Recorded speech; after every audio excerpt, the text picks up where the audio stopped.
Utah, take 6. The only marker. Leave me alone. This might hurt a little bit.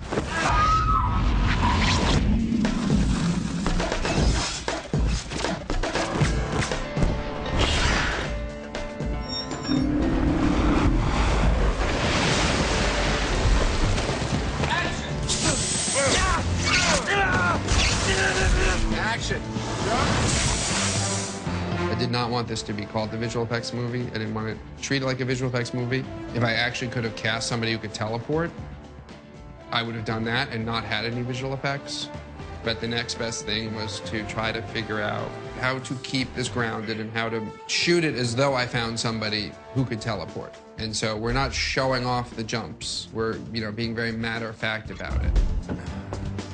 I like thinking of the movie as though this is the second teleportation movie, that we did one already.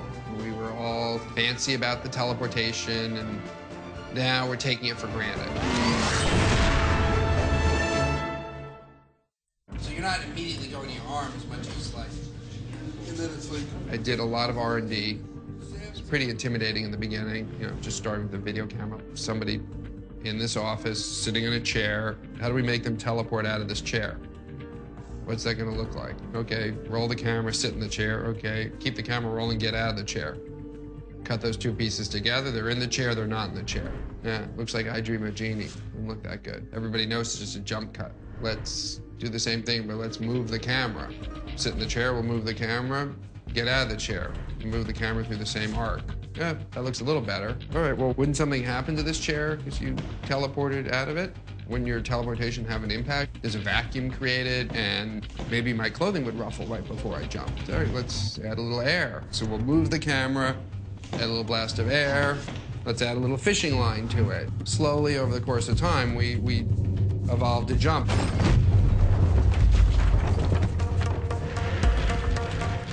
Just teleport. You have to adjust the direction of motion of his feet. Joel Hynek, an incredible visual effects supervisor, started introducing components of, all right, we did all this stuff with the chair, but these two worlds merged for a split second. Wouldn't there be some condensation? Because the dew points are different, the temperature's different in those two places. There are 4 things that affect a jump, basically. One is the jumper's skill level.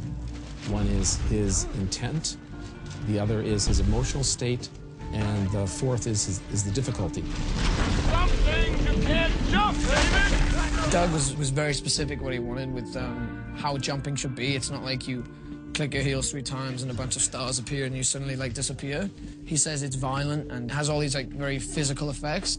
What Doug has brought to that and what he's turned jumping into is something very real. There's almost 400 visual effects shots in this movie right now, and by the time we're done with it, I'm sure it'll be, many more than that. Doug's approach to how he was going to film the actual jump itself sometimes involved having multiple versions of the same character. So sometimes I'd go to set and there'd be 2 or 3 other people dressed exactly like me, which was a bit weird at first. Bring it down, Griffins. Yeah, boop, boop, boop, boop. Bring it down, Griffin. Boop, boop, boop, boop. And in some of the scenes, some of the characters jump 10 times, more than 10 times, 15 times. And every time a jump is made, of course, everything has to stop. Breathe. Go back right in front of her. And unfree. We have to do player shots. We have to do stuff with the green screen. With the whole jumping fight scenario, it all has to happen in the one shot. We're using 5 Griffins and maybe 3 Davids. They're all doing the same thing, but all in different places around the set. So when we see the final film, we can rub out 4 of them. You'd have to choreograph the fight, and I might be swinging at you from here, and midway through this swing, teleport to behind you. The real actor, and then 4 doubles, and you put the real actor in the position where you're most likely to see their face. But all 5 of them have to be moving in sync, and you use dance techniques of giving everybody a count.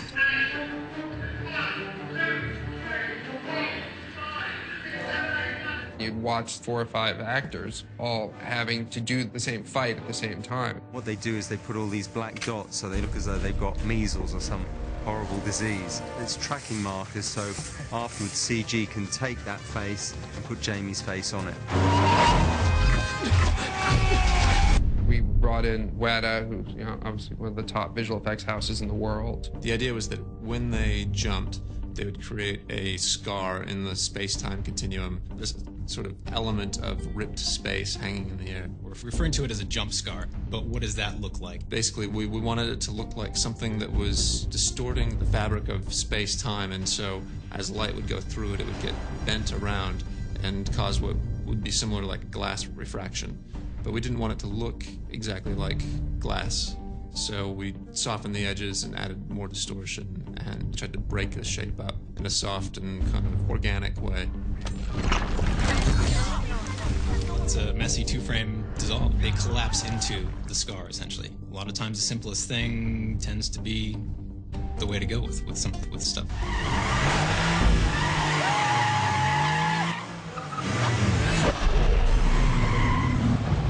There's 3 cars that Simon Crane will choreograph so that they're doing the same move at the same time, and you can paint one out or the other one out and make the car actually look like it teleported from one spot to the other. We'll have, you know, one car at one part of the block driving along, and then the camera will whip pan to another car further down the block. In between was our jump. Might want to hold on, son.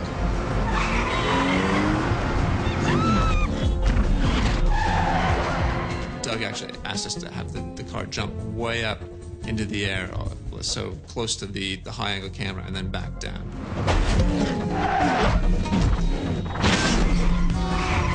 It was largely just helicopter plate photography of a busy street in Tokyo that we put a computer graphics car into.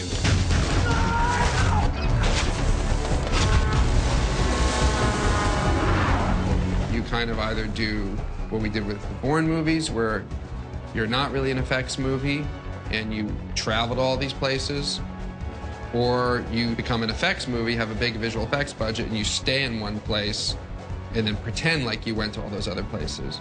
And what I wanted to do with Jumper was merge those two things and be a visual effects movie that traveled. But it all was with an eye towards, how do we just make it look real and not at all like an effect? And can I possibly get through this whole movie without you ever feeling like you saw a visual effect? What, into the wall?